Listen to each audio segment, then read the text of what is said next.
This is Michael Woodward, and this is Season 2, Episode 89 of the Jumblethink Podcast. T-minus 10, 9, 8, 7, 6, 5, 4, 3, 2, 1.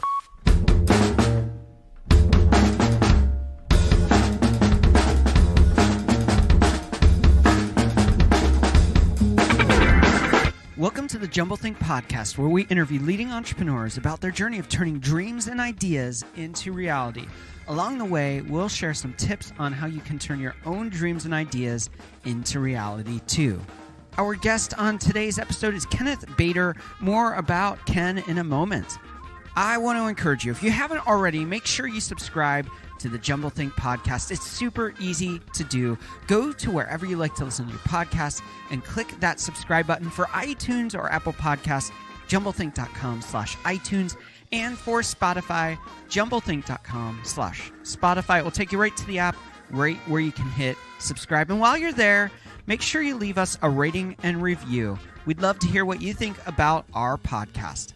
Now let's jump into today's episode.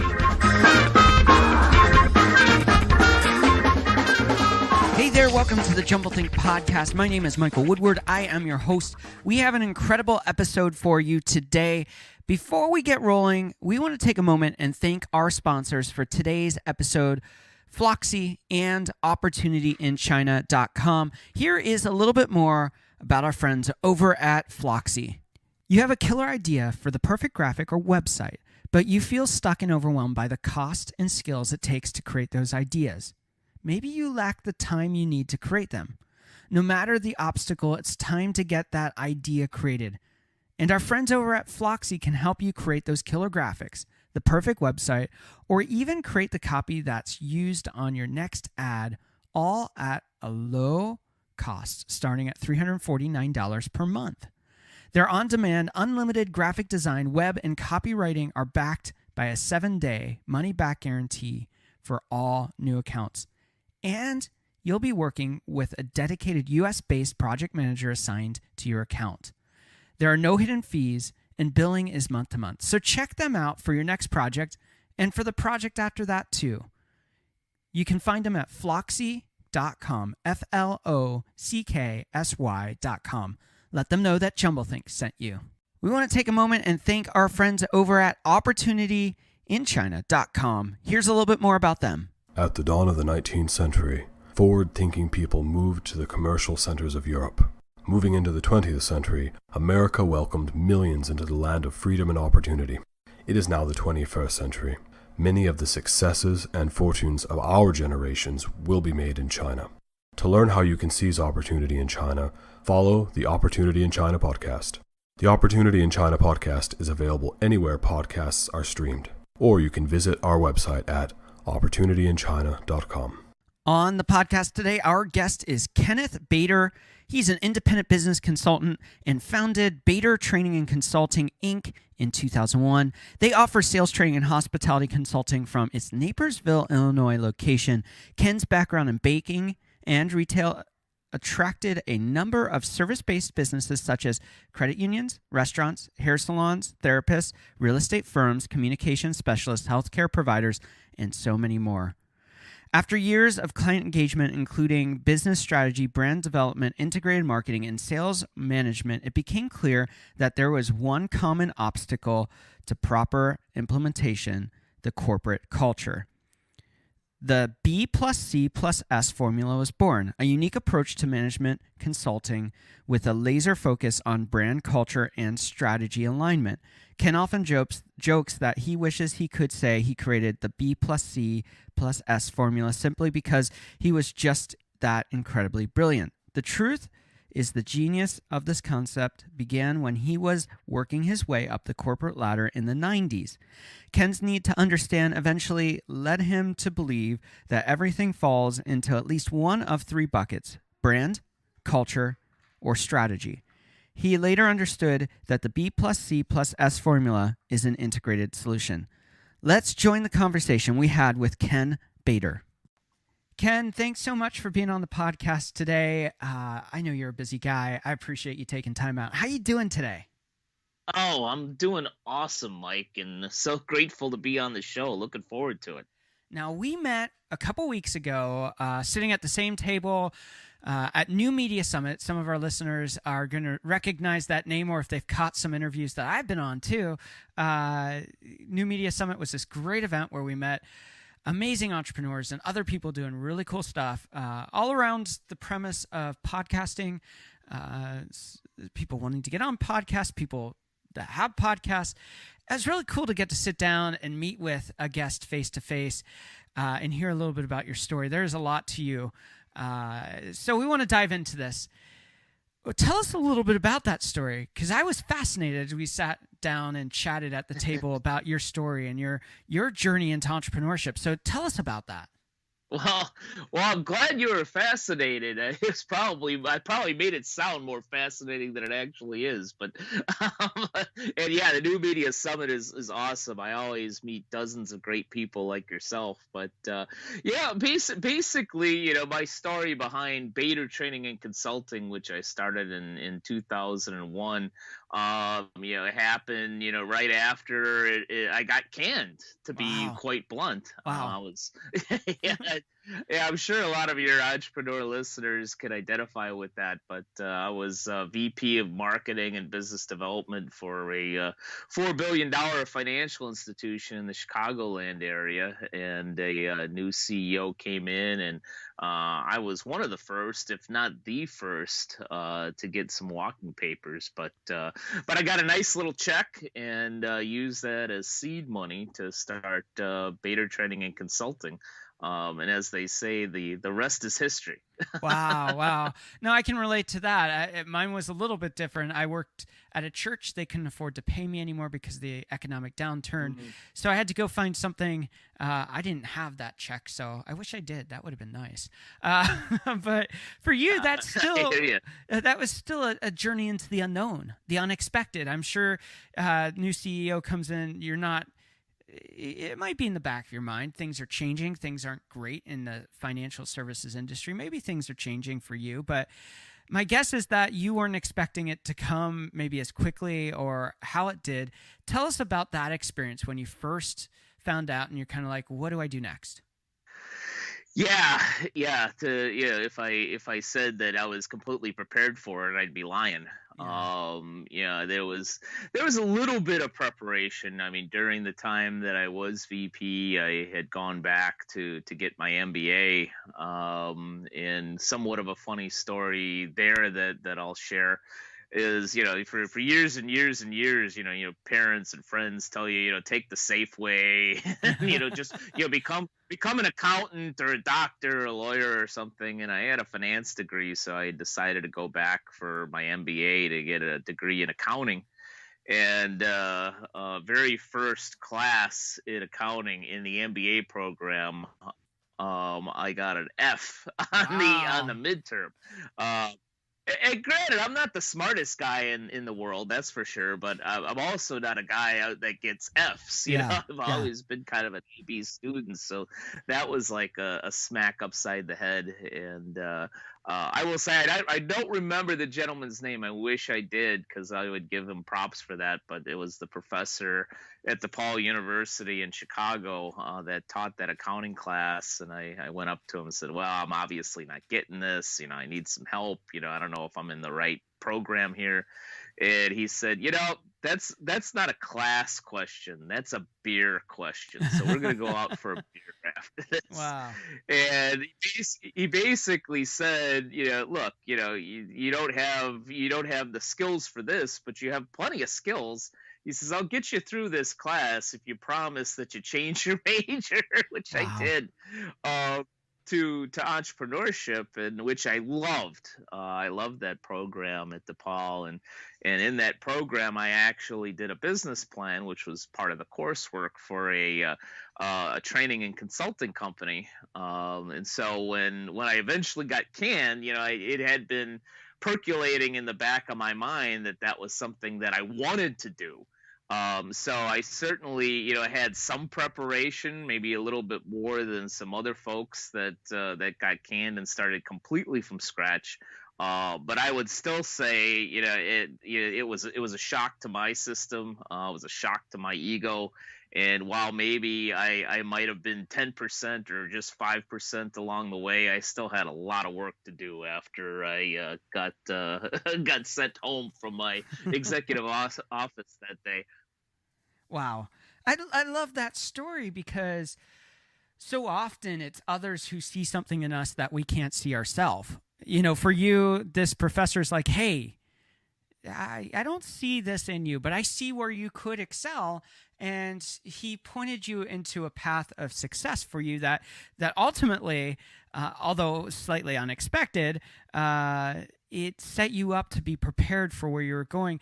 Tell us about that pivot when you started to learn about entrepreneurship and that aha moment or light bulb moment where you're just kind of like, hey, this is who I am. This makes so much sense to me. I resonate with that.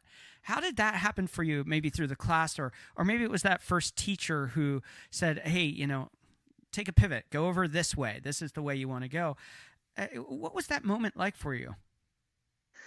I think that first aha moment was probably in the first class after I changed my major. Yeah. I kind of jumped into entrepreneurship on a whim. I think it was the first year that DePaul had offered this program in their MBA studies. I thought, this is something new. They've never done it before. This will be interesting. And kudos to the university. It's going to sound like a darn commercial for DePaul,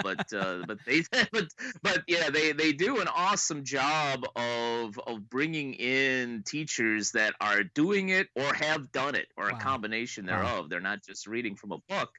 And the first class that I had was run by an entrepreneur who had started a successful business and sold it. He started another one and failed, and then he was in the process of starting a third. And it was interesting. He mentioned that the first one was a solo venture, Yeah. and the second one, which ended up failing, was actually a partnership. Wow. With a gal that he knew. And this is literally first day. Somebody asked him, so, well, after running and selling a successful business, what was it like being in a partnership where you had to throw ideas off of somebody and somebody had equal decision-making power?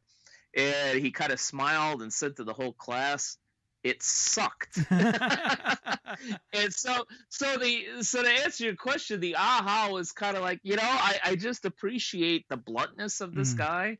And the fact that he failed at something, it is just off of that, and he's ready to jump in again. And I thought, wow, that's a pretty interesting perspective. I want to be able to have that. That's really, really, really cool. Today, tell us a little bit about what you're doing today in the world of entrepreneurship, because you're doing some cool stuff with Bator Training and Consulting. You have another endeavor that you do with police, which is kind of cool too. So tell us a little bit about what you're creating today through the police association that you work with, and also the Bator Training and Consulting.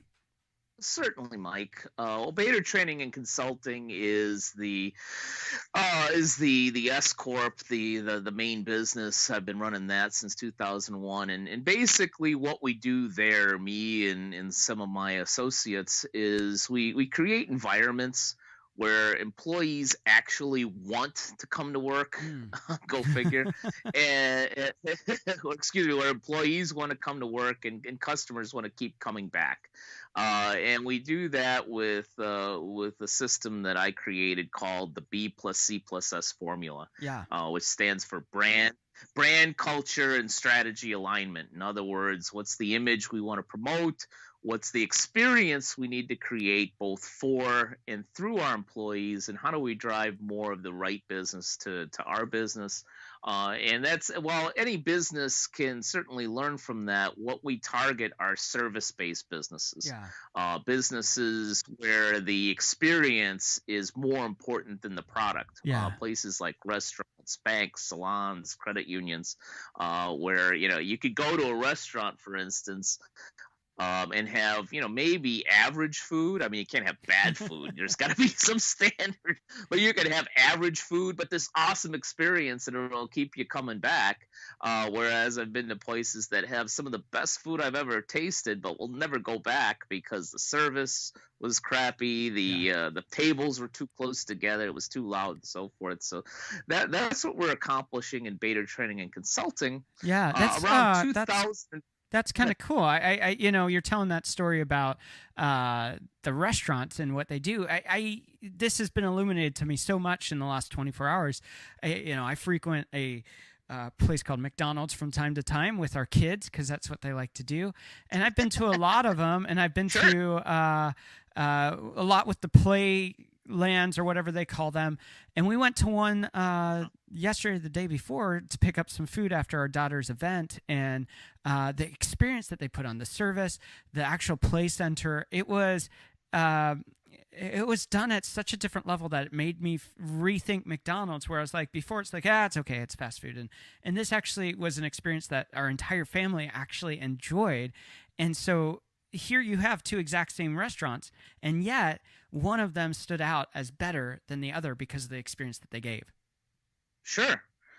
In fact, I've worked with a couple of franchises, and a lot of it too. The experience is based upon the franchisor, the owner of that franchise. Yeah. I mean, granted, McDonald's gives you this big manual and basically tells you, follow this to a T and you'll make money, and that's probably true. But I've also seen some McDonald's store owners really go above and beyond, where they're part of the chamber of they give to the local soccer team or t-ball team or whatever it is, and they make a name for themselves, not just as a McDonald's owner, but for themselves as well, and that's all part of the experience. Yeah, absolutely. And I'm sorry, I cut you off there. So go ahead and continue on about the other part of what you do. Sure. Well, you asked about the Police Officers Credit Union Association, right? And that I started in 2004 with a lot of help from a very good friend of mine and great businessman, Scott Arney from Chicago Patrolmen's Federal Credit Union, and Chicago Patrolmen's around 2002. I started Bator Training and Consulting late 2001, and one of my first clients was Chicago Patrolmen's, and Scott had just taken over as the CEO, and he wanted some sales training, culture building type of programs, and he and I ended up working together and building kind of a friendship, and we were having lunch one day, and I said, there, especially in the credit union industry, there are a lot of niche groups, whether it's airline credit unions or teachers credit unions or even firefighters credit unions had their own little coalition. I said, don't we have anything like that for credit unions that serve law enforcement?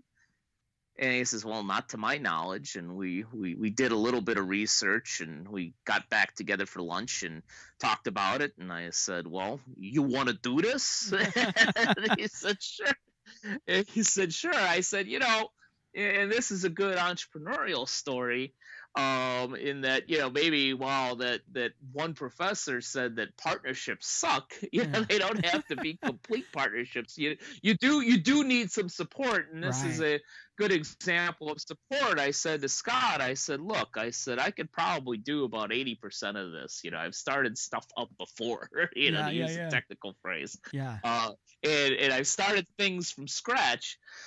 I said, putting together programs and so forth is not a problem, but I said, I do need your help on a couple of things. One, I don't need a lot, but I need a little bit of money. So that was certainly helpful, which he's more than happy to do. And I said, and number two, I need you and your institution to be the face of this initially.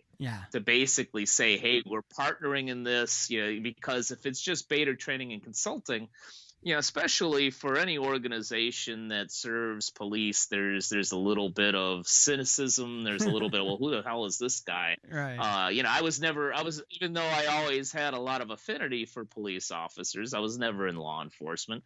Right. Never had worked with law enforcement, so Right. they'd be like, well, who in the heck is this guy? Yeah. And so the invites came from Chicago Patrolman Stationery. Scott signed off on it. Made sure that publicly everybody knew that he was and his institution was in support of that.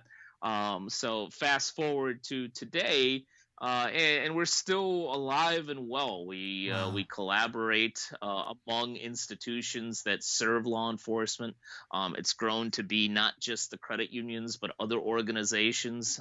For instance, we're partnering with a non-for-profit called Serve and Protect on a law enforcement and first responder symposium to provide help to these first responders and their families. Some of them, unfortunately, have issues with suicide and PTSD and financial problems, and we're through our what we call our Soundness Initiative are partnering with them to give these folks some help. But it's while I certainly continue to have a lot of passion for beta training and consulting, the work that I do with the POCUA is a real special place in my heart today.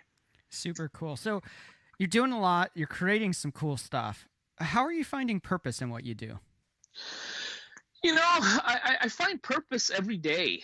Where I find purpose the most is whether it's a podcast like this or a podcast that I'm doing personally, or for instance, next week we're going to have a POCUA collaboration meeting. Is meeting with other really sharp people.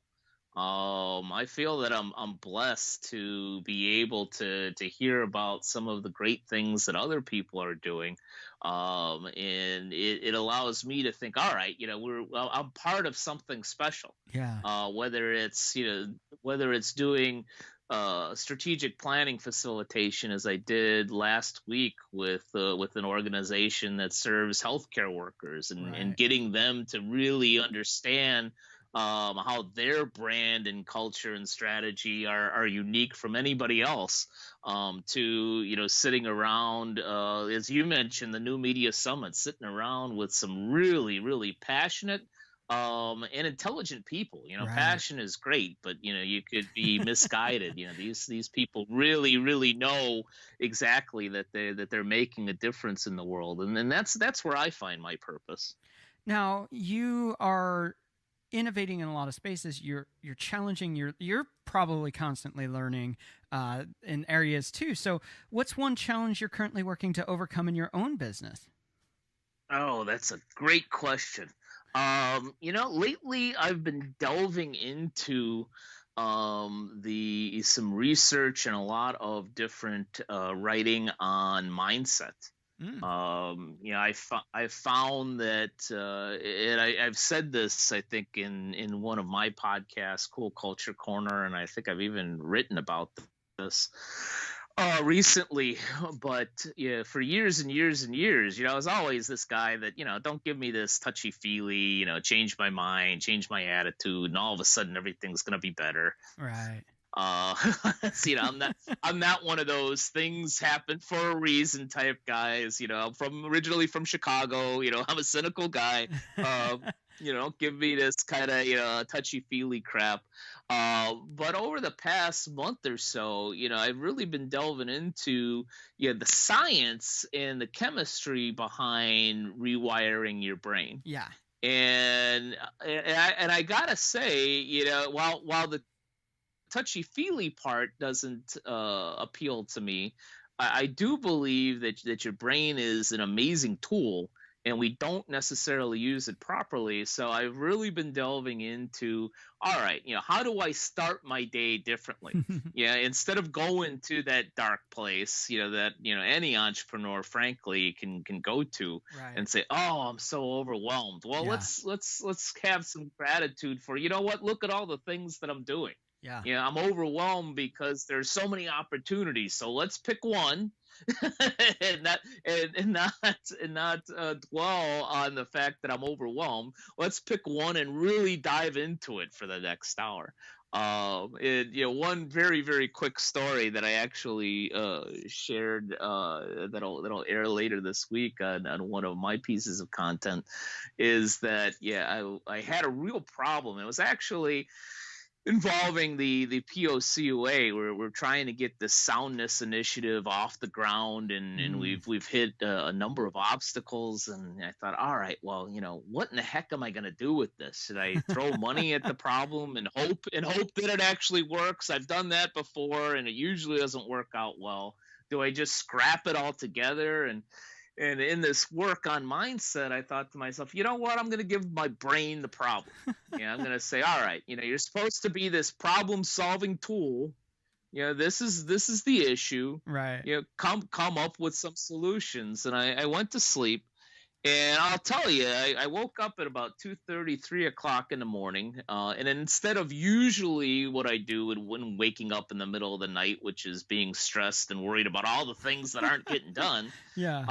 my mind actually unwrapped a solution for me and said, Wow.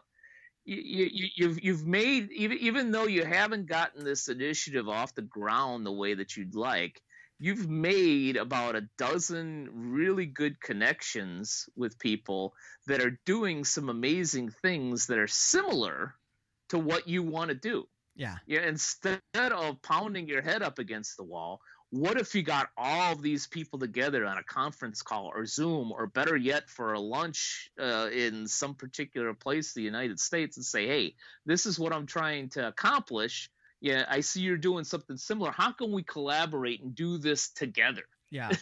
So good. Wow. Yeah. Why in the heck didn't I think of this before? Instead Right. of going out on my own, actually working with people that are doing something similar. What a novel concept. So good. So good. I love that. We'll talk a little bit more about mindset because I think it really plays into what you're doing in our second segment. But as we wrap up this segment, I want to ask this final question. What is your next big goal you have for your business? The big goal that I have for my business is to really leverage up the speaking business part of my business. Yeah. I do a lot of consulting. I've got the book out there.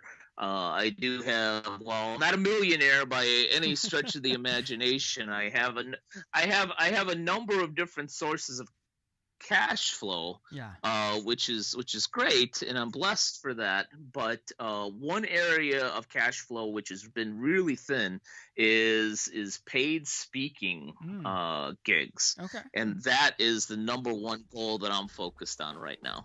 Is getting more of those. In a moment, we'll be back with Ken Bator to dive more into the B+C+S formula. We're going to talk about mindset a little bit further and the importance of collaboration. It's going to be a lot of fun. We'll be right back.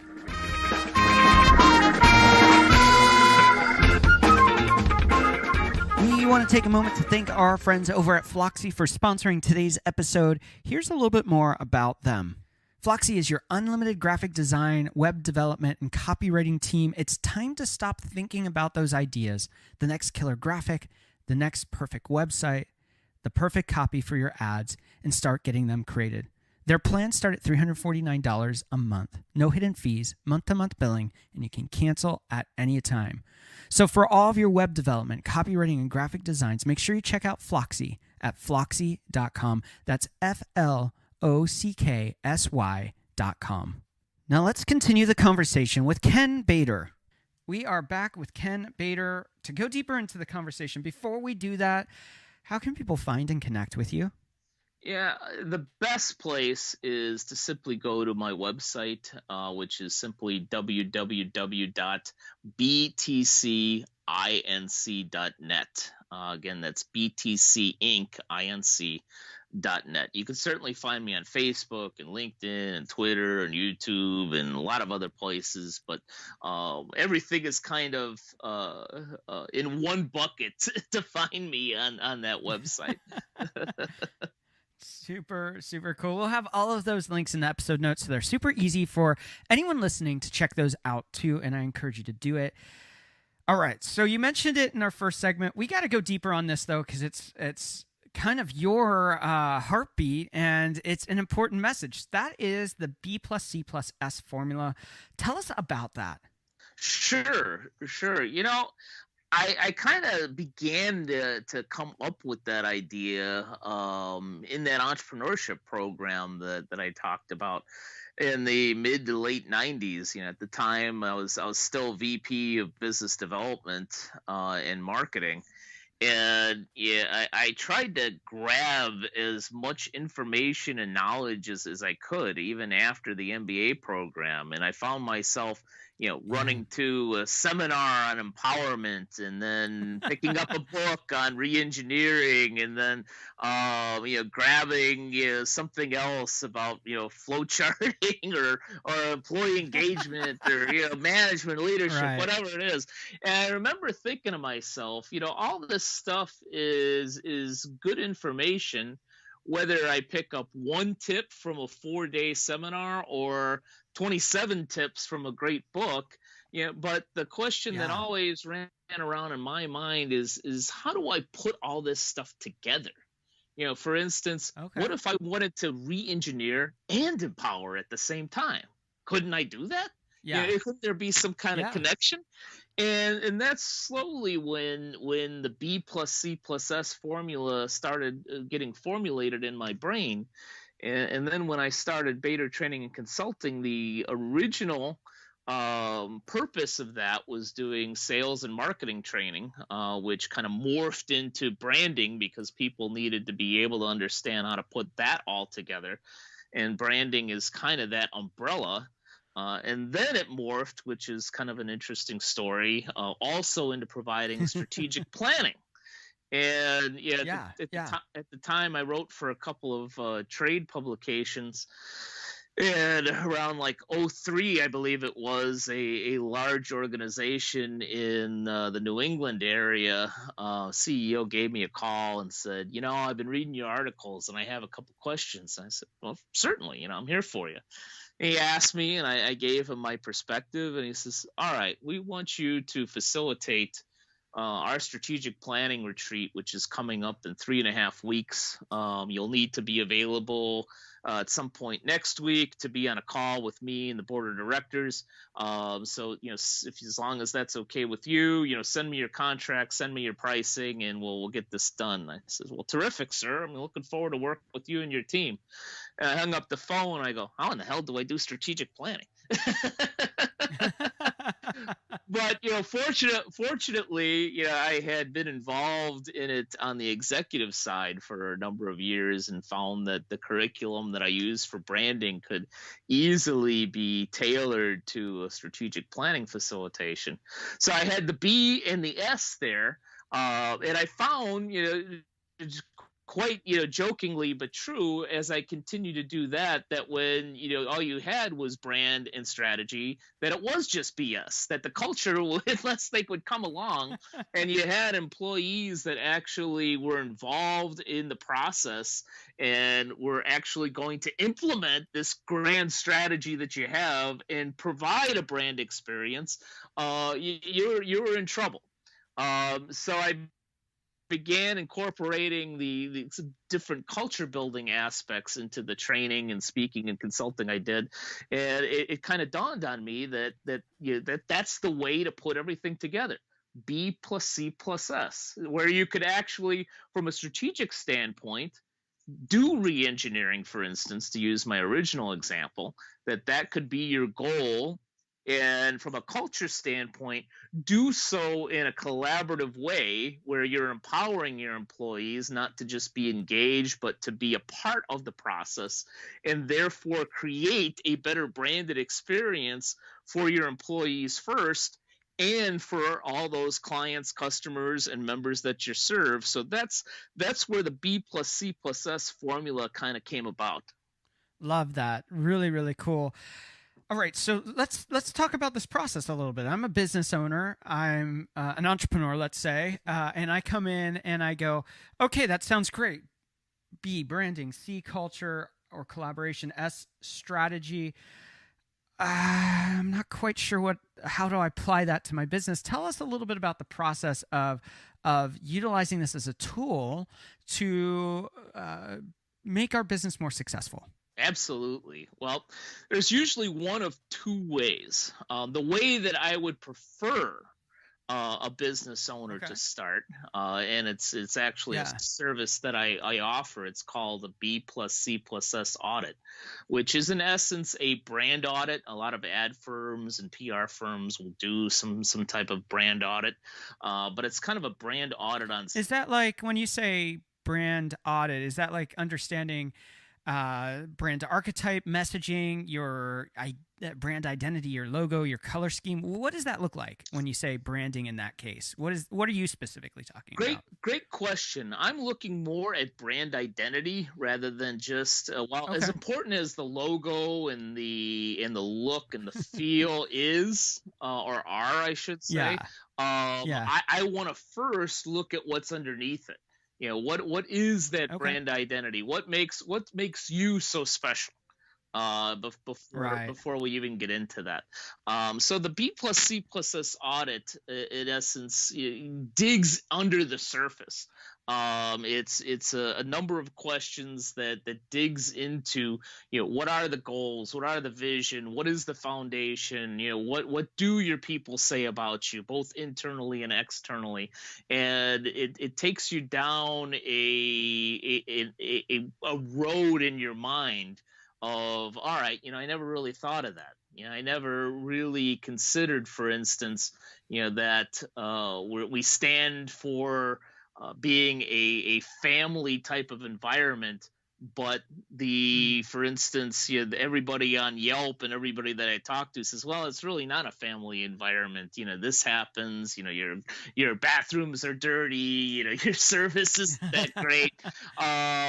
Those are some surface level examples, but that's where I like to start, because that begins to open up the entrepreneur's or business owner's mind into thinking about brand, culture, and strategy, either in a way that they haven't thought about it before, or thinking about it for really the first time of how it's aligned. So that's what I would prefer.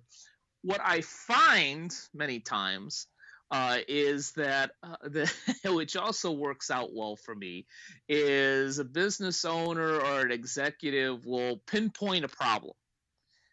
For instance, maybe it's what I most often is it's in strategy, and they find me through a few different avenues. Say, all right, come and do a strategy with us. We're having this retreat, or get my people together and do strategy. And what I find in doing strategic planning many times is we uncover those issues in the brand and the culture, and we figure out that, hey, this is why the strategy hasn't worked. It's not because you don't have a great strategy necessarily. It's because you're not putting the right image and message out there, or you are putting the right image and message out there, but you don't have the team that's in a place from a mindset standpoint, for instance, or an attitude standpoint, that are ready to actually brand the experience the way that you're promising people to do. Love that. Okay, so we've talked a little bit on the broad scale. One of the things that pops into my mind as you're sharing about this is this very simple concept of it sounds like you could break this into three areas from a thought standpoint beyond the brand, the culture, and the strategy. Is like, how do I view myself? How do others view me? How does our team work together, and how do we view our team? And then how do we view our customers? It seems like those would be questions that would be a part of this process. Is that fair? Oh yeah, that's very fair. In fact, it's one of the few. I get a number of compliments, but one of the few compliments that I get quite often and really warms my heart is people tell me when I work with them, "Wow, you really make me think." because I really don't tell Yeah. them anything, but I try to take them down the road where they come up with their own ideas and solutions. And so to your point of questions, is this process brings about, you answer one question and it brings about maybe three or four others. and, Yeah. and then we can continue to go from there. So from that standpoint, the three main questions, and this is whether it's the B plus C plus S audit, or strategic planning, or even sometimes I'll get an entrepreneur or business owner that says, I just want an hour with you. I'll pay for the hour, but Yeah. just give me an hour, Yeah. so I can get my head around this, which I'm happy to do. And the three questions that we always start with is, what's the image you want to promote out in the public? What's the experience Mm. you need to create both for and through your employees? Because if your employees don't want to be there, odds are your customers don't want to be there either. And three, how do we drive more of the right business to our business? Because not every Yeah. single individual is your client, member, or customer. So that's usually where we start. All right, I'm going to make a pretty big pivot here. We've talked about it a little bit in segment one. We've talked a little bit about here. It's the idea of collaboration, whether it's that teacher that you had who said, when I did my solo business, it was awesome. When I had a partnership, it failed. Often we discredit the power of collaboration. I know collaboration is part of something you're passionate about. In various spaces of things you're building. So tell us a little bit about why collaboration can become a superpower for you as a business owner or entrepreneur and for your business. Well, yeah, the fact is you can't do it all yourself. Even if you're the Right. smartest person in the world, and I'm certainly not the smartest person in the world, but although I've accomplished some things on my own, you eventually hit a stage of growth that you can't just break through on your own. And it's not, it's not even a glass ceiling; it's a concrete ceiling, yeah, unless you've got some other people around you. So, and it's frankly been the biggest challenge in my business. Maybe it's because I was an only child. Maybe it's because I did accomplish a couple things on my own, or what have you. To always want to do things on your own. But I think it helps in two different ways. One, the obvious is you can't be good at everything, and I'm not just simply Right. talking about Yeah. hiring a virtual assistant, or hiring an ad firm or an intern or what have you. Yeah, I'm also talking about being with like-minded people that have a little bit of a different perspective, different talents, different expertise, and just being able to toss some ideas off of them and get that different perspective on how things could and should be done. I always Are you used talking about there, like you're talking about, you know, not having not just the accountants, not just the VAs, but this sounding board? Are you talking like coaching, mentors, masterminds, accountability groups, business networking groups? What does that mean? Like when you say that? Great question. I think it means different things to different people. I'll tell you what it means. Okay. I'll tell you what it means to me. I kind of call it my great circle of those Mm, five or six people that I really really trust. Um, People yeah. that will tell me, that have accomplished certain things, that have successes in either the same or even different areas of life than I've had, that will shoot me straight all the time, Yeah. and to be Yeah. to be able to say, hey, you know what, you're you're going off course here, or Right. your ego and your arrogance are getting in the way, so why don't you tone it down? In fact, my wife is Mm, one of those five or six people, and she does a really good job at that, sincerely, and wouldn't be where I am without her, that's for sure. But it takes on different forms for different people. Certainly, for some, you may want to go to a mastermind. For some, you may want to create kind of a meetup group and so forth. I would say to those folks that are trying to find a way to positively collaborate is look for the circle that supports you. So for instance, when I first moved to California about 10 years ago, I joined some of the networking groups, I joined some of the chambers, and they were really great people, don't get me wrong, and good people doing good things, but I found very little collaboration and support there. For Yeah. for instance, and some of your listeners may identify with this. If you go to a chamber networking mixer, you got your appetizers. You grab your chicken finger that you're gnawing on. You grab your drink, Yeah. and within 15 minutes, there are 6 different people that either want to sell you insurance or real estate. Now I've got nothing against insurance salespeople or realtors. We need good people like that in society, but that's not going to help my business. And it's not Right. going. And you probably already have that in place. Yeah. So you don't need to hear about the 10th one in a week. Right.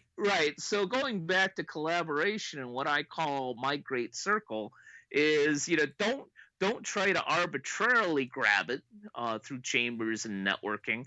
Yeah, you go in and find thought leaders that you're really moved by. My great circle, comprised of a couple of people, frankly, that I met at New Media Summit. Because those, unlike the chamber, those are thought leaders that I want to collaborate with, that I want to share things with. There's also been some folks locally. One I did meet through a chamber. Another one, ironically, I met, drinking wine at the local wine bar. And just having a conversation years ago. I think that if you're focused on creating that great circle in the right way, that you'll end up getting there. And I don't mean to bash chambers either. I know people that really do get a lot of collaborative support from those areas. My business just doesn't seem to align well with that. But the last point I'll make on collaboration is that it not only helps from the obvious of sharing ideas, but I think that entrepreneurism is a lonely place. I agree with that. It really can be if you let it. And I think that collaboration really does create. Or better yet, I should say, kindles that passion and motivation of wow, Don's doing some great things, or Sean's doing some great things.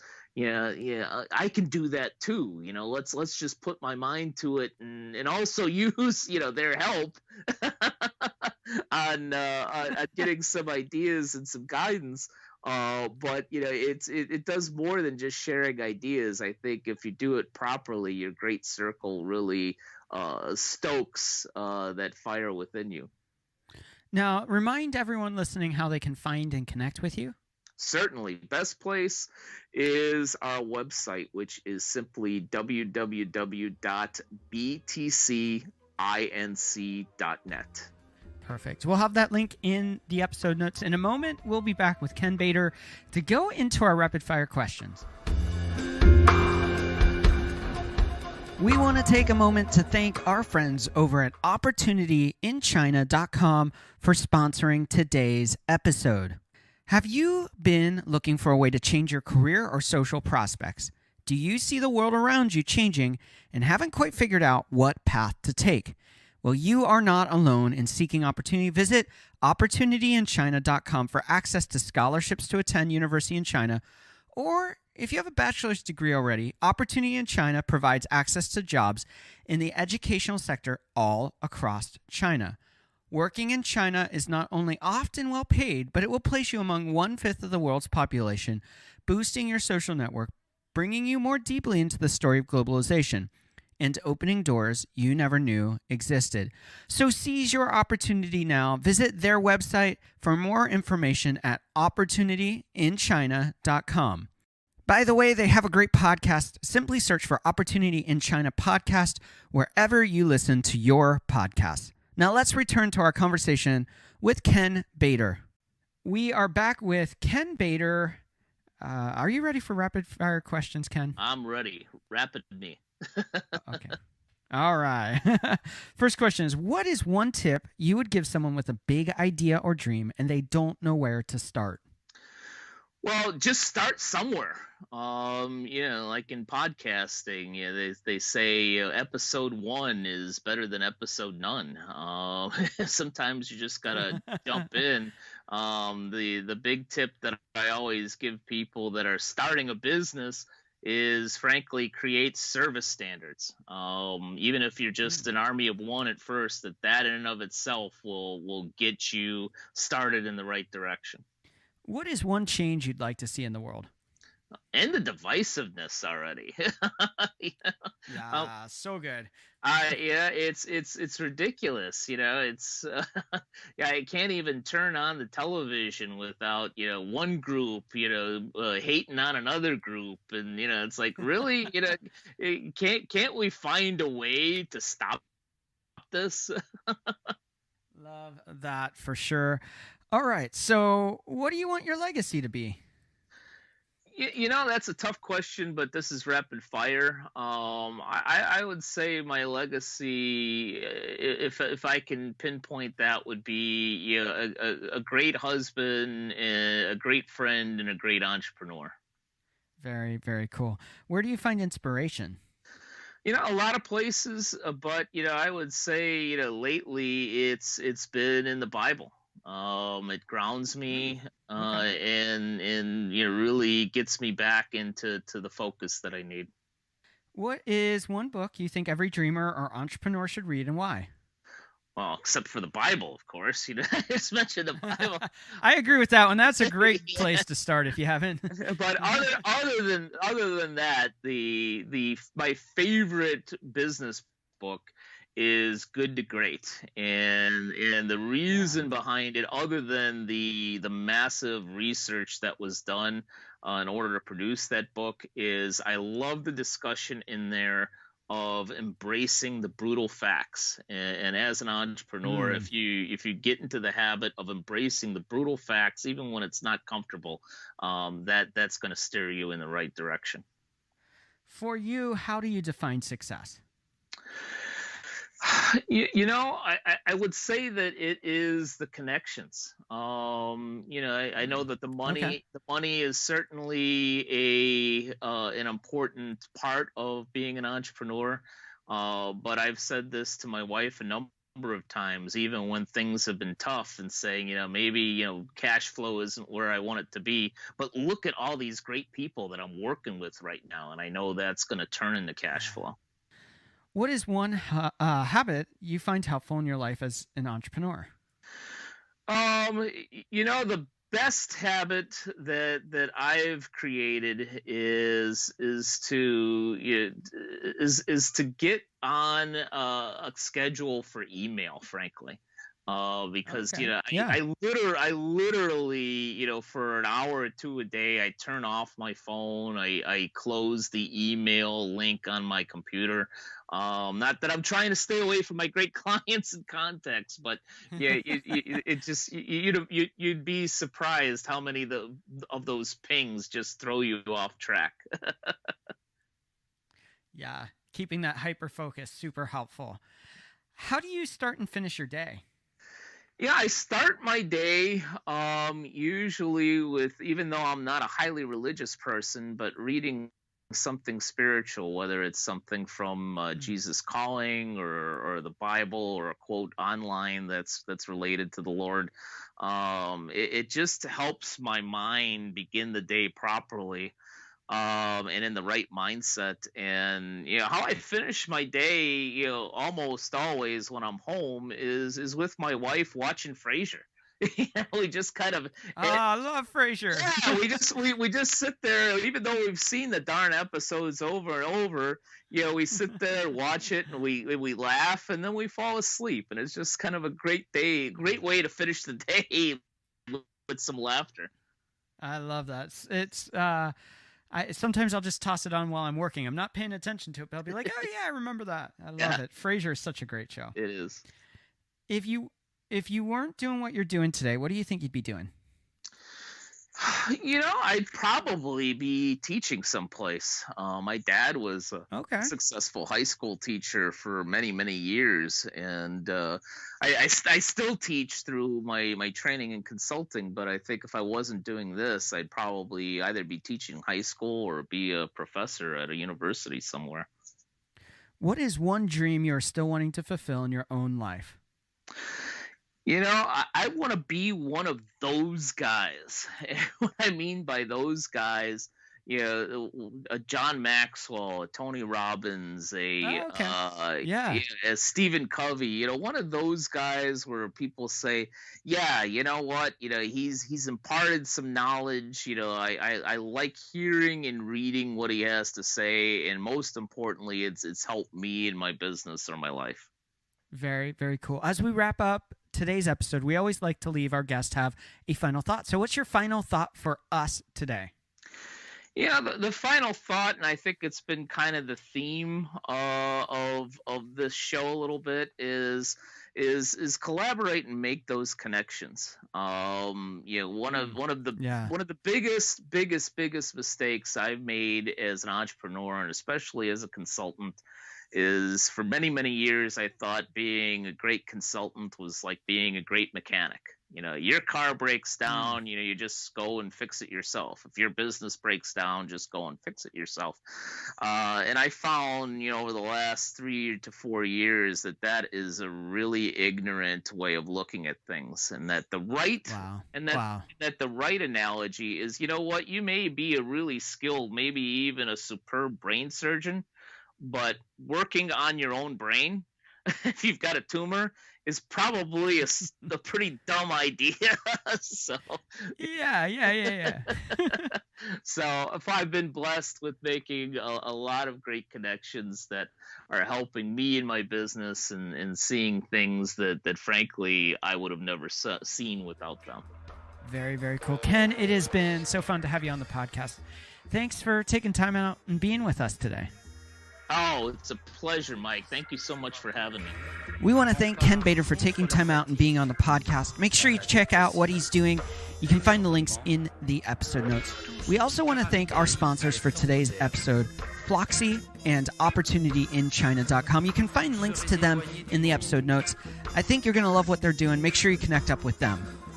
As we wrap up today's episode, I want to encourage you. You are created for something awesome. So get out there, chase those dreams and ideas, find your creative purpose, and change the world around you. Plusieurs fois pour bien en comprendre le mécanisme.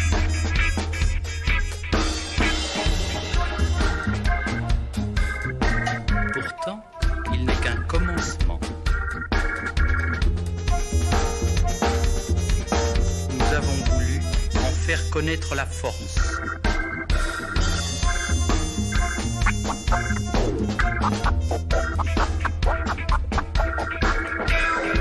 Vous verrez comment un simple disque peut aller plus loin que vous ne l'auriez imaginé. Mettez-vous dans une tenue légère.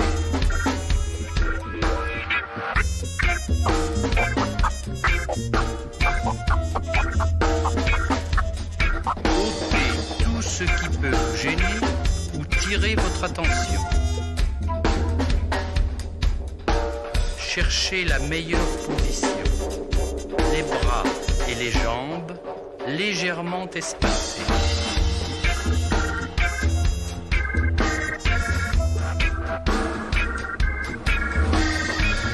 Étirez-vous doucement, mais complètement. En avant, en arrière, sur les côtés. Vous êtes une autre personne. Les mères de famille, les enfants, peuvent également prendre un moment revitalisant. Dans quelques mois, lorsque vous aurez bien saisi la technique et que vous serez maître de votre corps, vous pourrez vous décontracter même en travaillant.